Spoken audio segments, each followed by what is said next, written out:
mbokk internetu Thiès Info ginnaaw bi ñu leen nuyoo ñu leen di dalal ci seen première site d'actualité à Thiès di rafetlu ànd bi ngeen di ànd ak ñun chaque jour ak kóolute bi ngeen ñu kóolu tey nag ci suñu plateau ñu ciy dalal kii di Alassane Sow nekk responsable URD nekk tamit membre DPE direction politique exécutif tey nag ñu fas yéene sekk ak moom waxtaan wu yaatu jëmale ci wàllum langum politique bi laata loolu rek ñu daal di koy jox mu nuyoo liggéey. ok merci maa ngi lay nuyu bu baax di nuyu mbokk internet yëpp di nuyu également sa techniciens yi di nuyu l'ensemble des rénovateurs du Sénégal di ko commencer par les membres de la DPE di nuyu également ñi nga xamante ne ñoo nekk ci diaspora bi particulièrement notre frère Alassane Dia du Gabon ak Alassane Cissé ñi nga xamante ne ñoom ñooy gérer au niveau de la diaspora européenne donc di nuyu également mbokku Thiès yëpp l'ensemble des militants et sympathisants de l'URD. D'accord xam naa sans plus tarder rek dañuy sóobu directement ci question yi Alassane ñu bu yàggul dara rek réewum Sénégal organisé woon ay élections législatives maanaam ñuy fal ñu war a teewal ca pencum ndawi réew ma résultats yi génn jur ay coow nan nga gisee résultats yi. waaw ci résultats yi dañ ciy sant yàlla bu baax féliciter le peuple sénégalais pour maturité démocratique bi mu wone à travers le monde parce que ñëpp yaakaaroon nañ pré ak campagne bi mu tàngee woon ñu yaakaaroon nañ Sénégal dina tàkk ay bakkan dina rot vraiment lu façon message bu ne dégg nañ ko mais le peuple sénégalais a montré quand même sa maturité ak peuple bu responsable la dem ci élection yi voté lépp jaar ci jàmm ba proclamation résultat yi amul benn fitna boo xamante ne fitna majeure la donc félicitation boobu dañ koy toog ci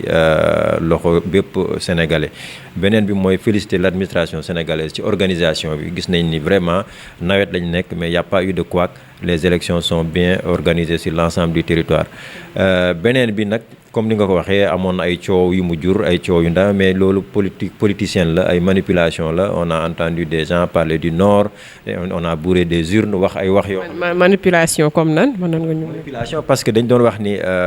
boo jëlee la partie nord du Sénégal muy le Fouta li ñu gagné dafa large trop que résultat yi baaxul am na ay PV yu ñu signé wul loolu manipulation la dans la mesure où après bi commission nationale de recensement des votes publier résultats yi amul benn requête écrite boo xamante ni opposition bi déposé na ko pour indi ay preuve am démb ci guddi le conseil constitutionnel génnee résultat définitif yi ba démb à part Alassane Cissé bi nga xamante ne moo nekk naataange askan wi je pense moom kese moo déposé woon benn recours te recours boobu bokkul sax ak li nga xamante ne moom lañ doon wax au niveau du nord di wax ay PV. mais est-ce que loolu firnde bu doy la pour wax ne élection yi amul benn njuuj njaaj est-ce que amul yeneen preuve yoo xam ne yu gën a palpable yu ngeen ñu mën a.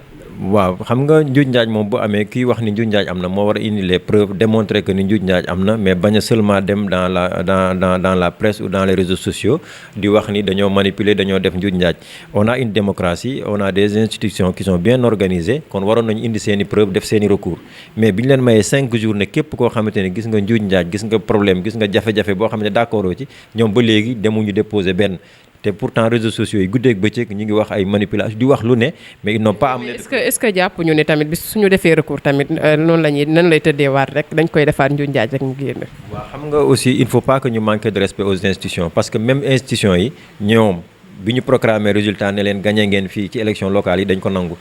bu ñu ñëwee ne am ngeen tant de députés dañu ko nangu. kon bu ñu ñëwee kon war a def recours dañoo war a def seen recours parce que à chaque fois ñi nga xamante ne ñoo war a jël ay décisions ils ont montré leur impartialité donc fu mu nekk nii manipulation bi jeex na résultats yi définitifs yi génn na xam nañ qui est député qui n'est pas député je pense que cette page là mën nañ ko tourner jublu ci liggéey bi parce que askan Sénégal ici dañu nekk ci contexte bu metti di xaar député yi ñu fal nekk des députés du peuple sénégalais ñu jublu ci liggéey mais li ma doon bëgg souligner foofu rek mooy manipulation bi daal ñoom wane nañ ni amuñu benn preuve amuñu lenn lu ñu teg ci loxo askan wi moo tax demuñu déposer benn recours ki déposer recours it xamoon ne ni recours am baaxul parce que bu nee Benno Bokk Yaakaar warul am plus fort reste loolu aussi teg ko ci fenn parce que le code électoral il est clair que bu ñu déterminer quotient électoral bi sur la base du quotient électoral la ñu lay diviser sa nombre de voix total yi nga am sa nombre de députés li des maintenant le reste on va voir kan moo ëpp le reste ñi ëpp le reste maintenant ñooy jël di jël ba mu jeex moom nag bon malheureusement pour lui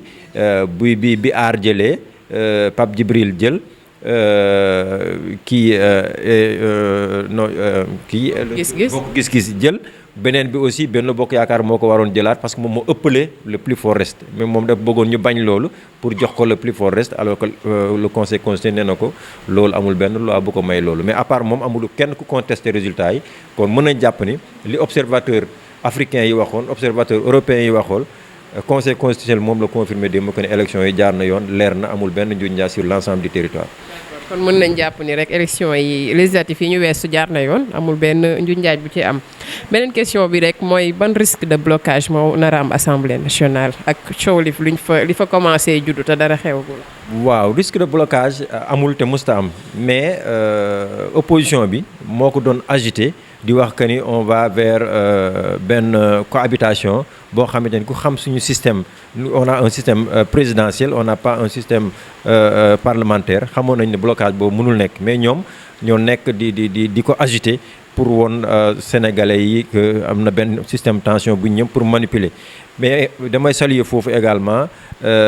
la maturité du doyen Pape Diop parce que démb il a fait son point de presse montré ne clairement il va donner la majorité absolue pour que débat bi jeex au président de la République parce que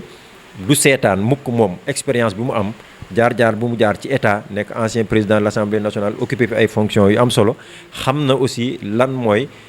risque de blocage dem Assemblée nationale ñu bëgg fal président ñi bañ ñële bañ ñu nekk ci xiiroo ngaayoo dem wala voter les lois de finances mu am problème du ñu fay salaire yi ñu am blocage dans ce pays là ba yeneen di ci dugg te dañu nekk ci contexte boo xamante ni Sénégal mi ngi jëm ci pétrole mi ngi jëm ci gaz am d'autres forces yoo xamante ni bu doon seen sago dëkk bi dugg dans une phase d'instabilité. mais lu tax ngeen yaakaaroon ni blocage dina fa am une fois que ne waa Wallu ak Yewwi am majorité bi lu tax ngeen yaakaar ni blocage. wax en fait du ñun yaakaaruñu dara ñoom ñoo doon wax que ni dañuy imposer cohabitation et cetera dinañu bloquer institution parlementaire bi parce que li leen arrangé woon mooy blocage bi téye noonu tension bi. maintenir ko ba 2024 Sénégal nekk ci blocage salaire yi duñ ko fay nit ñi nekk ci ay difficultés président bi di diriger par ordonnance loolu lañ bëggoon indi situation bu mais loolu njortu la rek bu ngeen ci am mais mënoon nañoo ñëw liggéeyee autrement. waaw mais ñun dañuy basé ci ñoom li ñu wax xam nga nit moom booy waxal nit ki li mu wax ñoom ñoo ni cohabitation la ñuy imposer donc situation cohabitation dans un régime présidentiel nag blocage lay indi bu doon régime parlementaire mën nañu tànn seen premier ministre ñu gérer mais régime présidentiel la Sénégal nag loolu mënta nekk donc puisque mënta nekk président moo mën a tànn le premier ministre ñoom yoon may na leen ñu def motion de censure bu ñu defee motion de censure bu jàllee président ministre boobu day démissionner gouvernement bi démissionner ñu reprendre loolu day indi situation de blocage boo xamante ni sénégalais yi duñ ci génn war a fayeeku seen i salaire war a liggéey ainsi de suite mais loolu dafay indi blocage boo xamante ni mën na sax indi ay musiba ay ñeneen sax mën nañ fa jaar jël nguur bi parce que bu nit ñi nag amatul lu ñu dépensé dëkk bi kenn dootul mën a téye nit ñi. d'accord ci Pape Diop moom nga mi nga jot a tudd sax ci laay ñëw parce que gis nañ ko démb mu def conférence de presse wax ni day rallier wu day dem jox majorité bi Benno Bokk Yaakaar mais est-ce que yaakaaroon il a trahi ses votants ñun ñi ko voté est-ce que yaakaaroon ni trahir na leen parce que ñoom gisoon nañ fi Benno Bokk Yaakaar voté luñ ko ñu amoon confiance ci bokk gis-gis ba dem voté ko moom mu xëy un bon jour ni day rallier wu nan nga defee ba boobu jàng. waaw pour man ku déglu Pape Diop li mu wax démb trahison mënu cee am. parce que dafa teg Sénégal teg Benno Bokk Yaakaar teg yeneen coalition won ni fan la intérêt Sénégal nekk tey fu mu toll te moom avec les arguments yi mu joxe expérience bi mu am te Pape Diop ku ko xam ni quand même Pape Diop il n'a pas besoin d'être dans un gouvernement wala dans un parlement parce que dafa mës a tekki dafa mës a am yàlla dafa ko mës a suturaal donc comme li mu ko waxee waxtaane wu ci ak Macky Sall waxtaane wu ci ak benn membre du gouvernement moom moo jël ses propres responsabilités en tant que homme d'État xalaat lan mooy njëriñu Sénégal mu xam ni li acte boobu la war a poser na ko et man je suis sûr que même ñeneen membre de l'opposition yi bu ñu toogoon nekk dans cette situation là du ñu nangu mukk di seetaan Sénégal muy dem dans une situation de blocage dinañ jël seen responsabilité pour que Sénégal mën fonctionner ba 2024 et je pense que li gën a yomb li gën a sage on est à presque 18 mois des élections buñ ci indi benn blocage nañ bàyyi réew mi fonctionner correctement bu ñu demee aux prochaines élections les Sénégalais vont choisir. D'accord, mais est-ce qu'il n'a pas donné raison à Sonko qui disait que ne yenn coalition yu bëri fii Macky la ñuy liggéeyal. Il n'a pas donné raison à Sonko. Sonko a tendu un piège moom noonu lay fonctionner à chaque fois dafay créer benn situation de chantage pour que nit ñi du ñu mën a am toute leur liberté donc li mu doon bëgg noonu mooy am lu mu sànni loo xamante ni ñeneen ñi nekk ci opposition bi te am ay voix du ñu am fitu ne dañuy dem Benno Bokk Yaakaar parce que il cherche à les mettre en mal avec le peuple sénégalais avant même ñuy dem Assemblée nationale. Ce qui fait que bu ñu fekkiwul la majorité présidentielle moom mu am lu mu bëgg cette situation de blocage du pays bu ñu ko fekkijee mu ne waxoon naa ko et cetera donc situation boobu la bëggoon ki mais ñoom Pape Diop ñoo ko mag ñoo ko ëpp expérience politique ëpp ko expérience administrative xam nañ ni ñoom keneen du leen chanter loo face à l'intérêt supérieur du Sénégal dara du leen tax a reculer et je pense que ñun dañuy saluer loolu di féliciter Pape Diop ci décision boobu mu jël pour que le Sénégal bañ a vivre cette situation de blocage pays yi ko mës a vivre yëpp ci musiba lañ mujjee. kon Sénégal nag bu demee ba toll ci situation boo xamante ni majorité parce que majorité amoon na il fallait juste chercher une majorité absolue comme ça wax bi jeex donc moom jeexal na wax ji li des mooy liggéey et je pense que Sénégalais yëpp dañ ko war a féliciter sur le fait que mu jeexal wax bi jeexal débat politique bi Sénégal yi xam ne léegi nag ñi ñu fal nañ dem liggéey léegi nañu bàyyi wax ji bàyyi ay xëccoo léegi nañ dem liggéey et je pense que cet acte qu'il a posé est à saluer. boobu jàngat daal nga def ci baax na ba tey léegi ci deuxième partie bi dañuy ñëw rek juste ci perspective URD bu ndem si yàlla si Djibo Leyti Ka bu depuis boobu déggaatuñu URD mu yëngu bu baax fan ngeen toll ci seen ay activités. waaw merci ci question boobu URD mi ngi yëngatu je rappelle que Thiès au niveau de Thiès Nord par exemple. L'URD ñun ñooy les rares responsables yi nga xam ne dañu gagné suñu centre de vote malgré que Thiès on a perdu le département au niveau de la coalition mais gis nañ ni quand même responsable URD fa ñuy voté muy Thionax muy Thiapong et cetera ils ont gagné leur centre de vote avec plus de 60% donc loolu day wane ni quand même URD dañu am benn base boo xamante ni téye nañ ko perspective yi li bi gën a dëgër tey mooy URD concentré waat ci boppam focaliser wu ci boppam réorganiser ay structures am pour que sur l'ensemble du territoire national ñu mën a asseoir les bases pour les prochaines élections à venir ndax URD c'est un parti quand même qui est structuré sur l'échelle nationale sur toutes les communes du Sénégal on est présent au niveau de la diaspora dégg nga sànq may nuyu sama frères yi nga xamante ñooy gérer la partie africaine et la partie européenne donc ñu ngi présent partout maintenant nag liggéey bi instant bi mooy concentré wu ci suñu yëfu bopp concentré wu ci parti bi réorganiser ko gën ko restructurer au niveau des départements au niveau des communes pour que les prochaines échéances yu nekk ci suñu kanam ñu mën ci jouer rôle bi nga xamante ni comme ni ñu ko jouer fii ci Thiès def ko noonu Kébémer defee ko noonu feneen ak feneen ñu gën a jouer rôle boobu. D'accord mais yéen dañ leen gisoon Benno Bokk Yaakaar dañu xamul ndax da ngeen demoon pour jàppale président wala da ngeen a dem pour dissoudre ci parti bi. non dissolution moom l'URD ne se dissoudra jamais dans un parti loolu moom du mës a am mais xam nga actuellement Sénégal ay coalition ñoo fi nekk même muy opposition muy feneen même li ñu dem élection législative yi wane nañ ko ni ay coalition rek. ñoo mën a diriger ce pays là donc URD aussi ci logique boobu la nekk y a pas de campagne solitaire mais dañu bëgg instant bi concentré wu waat sur le parti pour que mobilisation bi ñu doon am dans le passé ñu mën ko indiwaat URD ñëwaat avec de nouvelles idées de nouvelles personnes te liggéey nañ ci liggéey boo xamante ni ñu ngi ci cappaandaw bi et je pense que dans les jours à venir di ngeen gis quand même que de très fortes mobilisations de l'URD sur l'ensemble du territoire. D'accord. Mais est-ce que am ngeen représentant à l'Assemblée nationale am ngeen ku leen fa nekkal? Non, on était dans le cadre du Benno Bokk Yaakaar. Donc les députés du Benno Bokk Yaakaar sont les députés de l'URD te actuellement aujourd'hui les députés sont actuellement passé nañu phase électorale bi donc on parle de députés du peuple sénégalais amoon nañu koo xam ne tête de liste la woon à Goudomp notre frère le maire Vieux Cissé malheureusement ce département ci dernier qui ça nous a pas été favorable on l'a perdu de quelques voix il y a eu beaucoup d'irrégularités yoo xamante ne ñun on l'a dénoncé suñuy mandataire dénoncé nañ ko bind nañ ci def ay PV envoyé au niveau de la commission nationale de recensement des votes mais ñoom def nañu seen arbitrage conseil constitutionnel confirmé na loolu en tant que républicain nous ne faisons que l'accepter et nous encourager suñu camarade bi nga xamante ni moom moo nekkoon tête de liste au niveau du département de Goudomp. D'accord mais mën nañ leen xaar en 2024 ngeen ñëw présenté wu am seen candidat bopp présenté wu. waaw comme ni ma ko waxee nii 2024 mi ngi suñu kanam mais pour le moment li ñu gën a soxal mooy URD delluwaat place am ba mu nekkoon ci loolu la ñuy liggéey ci biir Thiès ci yeneen régions yi ci yeneen départements yi ak ci bitim réew pour URD dellu si waat ci place bi nga xamante ni moom la mës a occupé ci Sénégal. élection yi ñëwagul mais à chaque élection balaa muy ñëw ñun dinañ retrouver wu dinañ waxtaan xool ban approche moo gën a adapté ci contexte bi parce que politique lépp loo kii c'est dans son contexte bu boobaa parti bi dina décider en toute souveraineté. d'accord yan jéego ngeen ci teg rek pour amal li ni mel est-ce que commencé ngeen def ay jéego yoo xam ne pour fi ngeen bëgg a jëm ngeen egg. si am na ay jéego je pense que responsables départementaux yi déjà ñu ngi waxtaan les responsables au niveau national ñu ngi waxtaan les mouvements des jeunes également ñu ngi waxtaan les mouvements des femmes donc parti bi mi ngi ci ay jéego yoo xamante ni dans les jours à venir incha allah sénégalais yi dinañ gis ni liggéey bi nga xamante ni Djibo Ka liggéeyoon na ko yàlla na ko yàlla yërëm sur l'ensemble du pays comme ni mu ko doon waxee rek l'URD du xalu ndeef mën na gëmm mais du nelaw et kii si frotte si brûle donc loolu tax képp ku xamante ni yaakaar na ni parti bu dee la day nax boppam et dans les jours à venir les sénégalais sauront que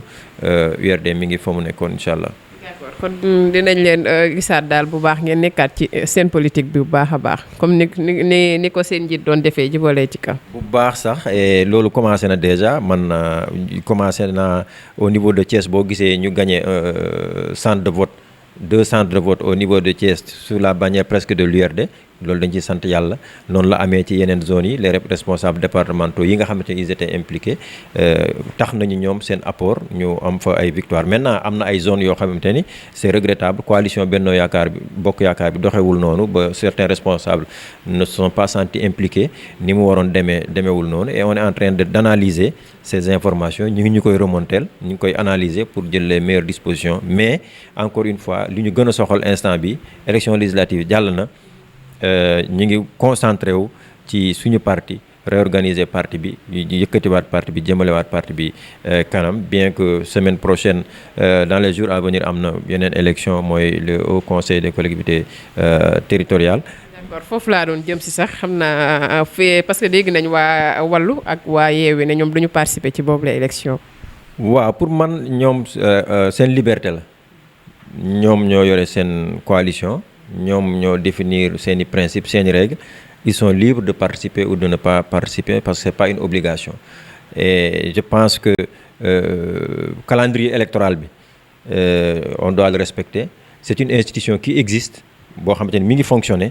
te calendrier républicain boo ko respecté wul rek bu date bi passé nga gis ñëpp jóg naan waroon nañ ko organiser wuñ ko ñi fa nekk seen mandat valable tul et cetera donc dès l'instant que le calendrier est respecté nañ respecté calendrier bi dem élection ñi bëgg dem élection ñi bëggul dem aussi ils sont libres de ne pas participer. d'accord lan nga gis ni rek mooy avenir assemblée nationale parce que déjà mbir yi commencé gul sax coow li commencé am boycott yi fii et tout. waaw bon xam nga nag Sénégal dañu am benn maturité boo xam ne dañ koy saluer xam nga Sénégal coow li mën na bari situation yi mën na metti mais je pense que devant l'essentiel les gens finiront toujours par se retrouver am na ay députés yoo xam ne dégguñu leen prononcé wuñu mais le président ayant déjà la majorité absolue qui lui permet de gouverner ba du am benn jafe-jafe je pense que dina fonctionner ñi nga xamante ni aussi bëgg nañ liggéey ñëw liggéey ñi nga xam ne aussi blocage ak leneen moo leen fa yóbbu mais ñi def seen manière rek mais l'essentiel c'est que l'intérêt supérieur du Sénégal soit préservé et la majorité de Benno Bokk Yaakaar va préserver cet intérêt général. assemblée nag dafa baaxoo ñu fay faral di gis ay coow xuloo yi fii xeexoo yi fii législature bi passé moom mooy loolu xeex beeg loolu rek est-ce que bi yoon nag mën nañ xaar changement ci waa xam nga nag yooyu c'est des comportements individuels en tout cas URD am nañ ay députés amaat ay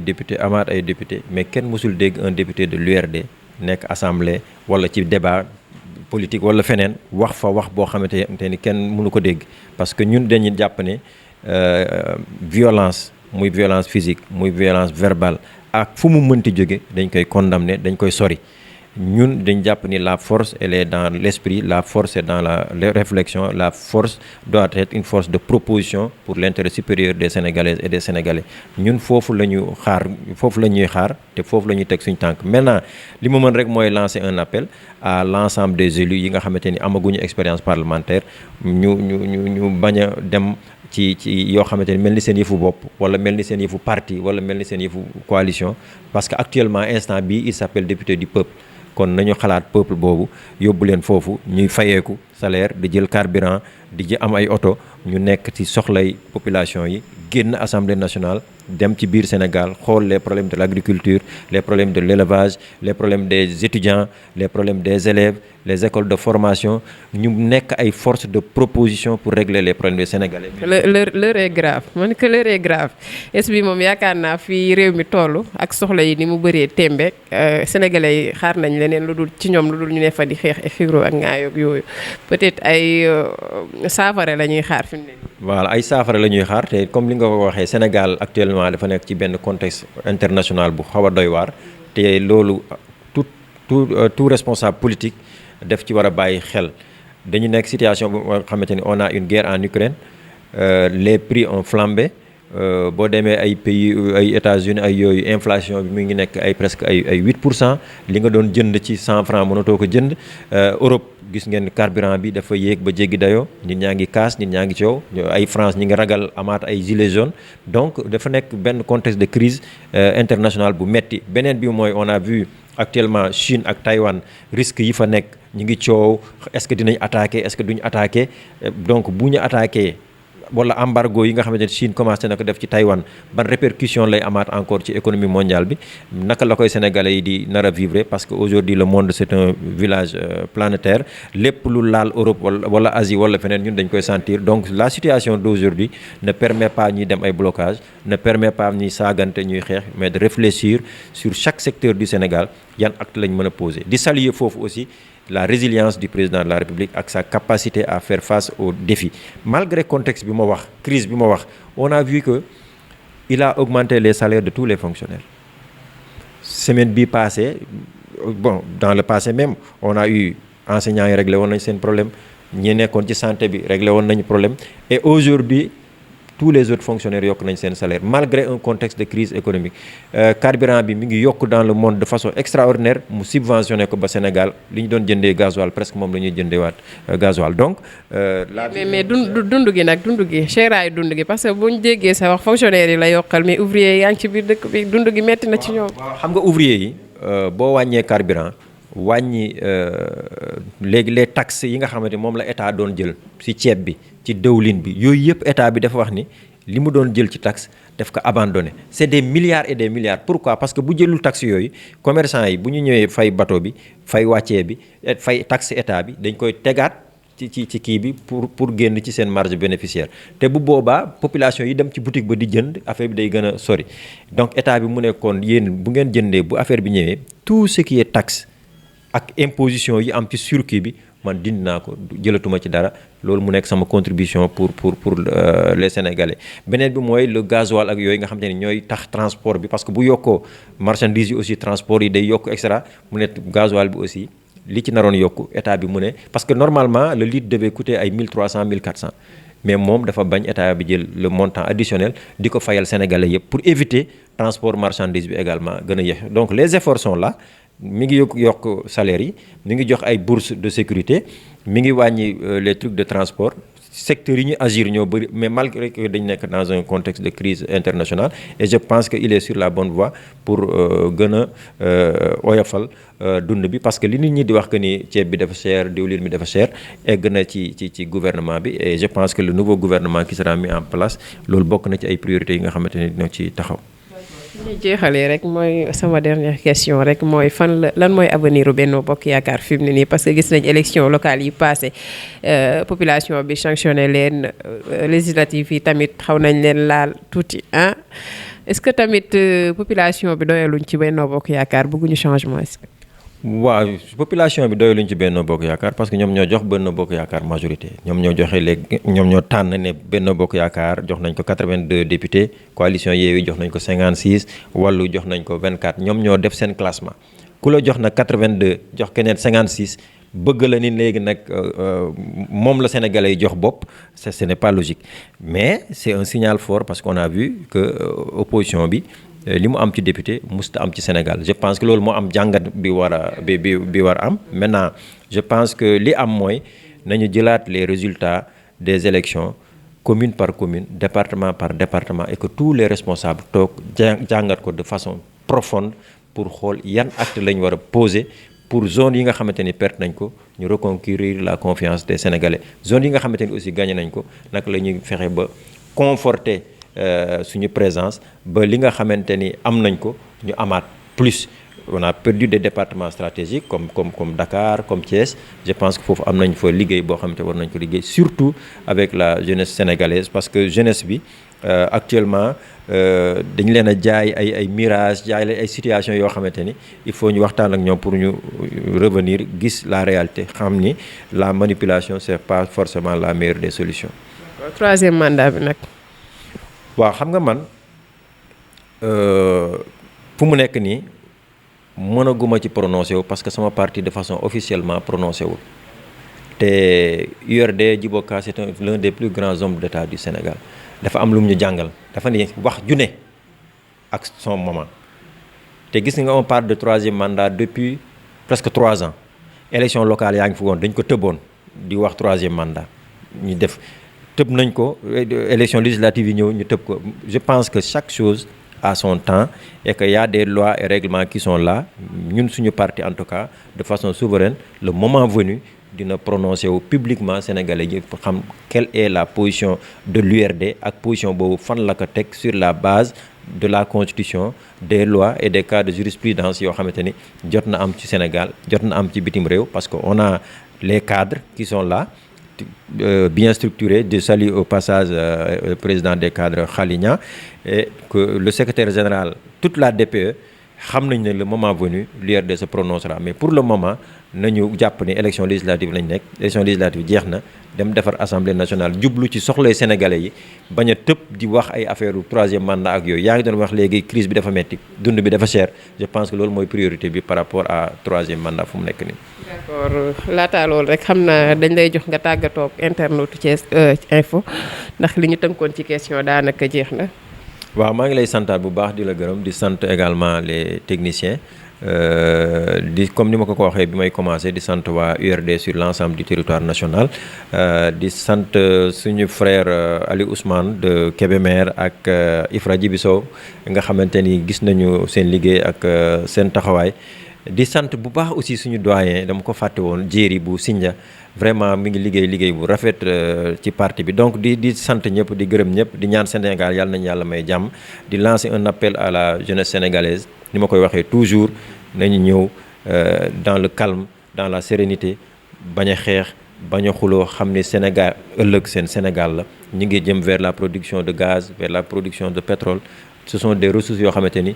pour jeunes yi la ñu mën ci bénéficier wu mën ci liggéey mën a soqali réew mi parce que suñu place yi tey suñu petit frère ñoo ko war a occuper dans les années à venir donc pour que ñu ñëw imprégné wu de la politique pour que ñu mën a jël ay responsabilités mais bañ a xeex bañ a toj bañ a yàq que leur force soit dans l'argument et non au niveau des biceps donc di tàggu waa Thiès yëpp ba beneen incha allah.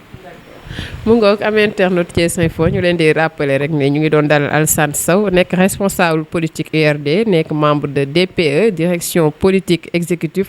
ñu sekkoo nag moom waxtaan bu yaatu jëmale ci wàllum politique ñu leen di dig daje rek ci beneen plateau jaa ngeen jëf ci teewlu.